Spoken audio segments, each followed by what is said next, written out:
দুপুর বন্ধুরা, তো আজকে দেখো মেনুতে কি রয়েছে, চলো দেখিয়ে দিই কি রয়েছে।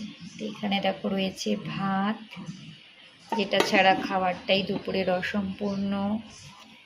তারপরে এখানে রয়েছে হচ্ছে তোমাদের এই যে ইলিশ মাছের মাথা দিয়ে কচুর শাক। কচুর শাকটা অনেকটাই আনা হয়েছে, তো কিছু অনেক দিন রাখার ফলে কিছুটা কচুর শাক না একটু কেমন হয়ে গেছিলো, তাই বাদ দিয়ে যেটুকু বেঁচেছি কিছুটা দাদাভাইকে দিয়ে দিয়েছি।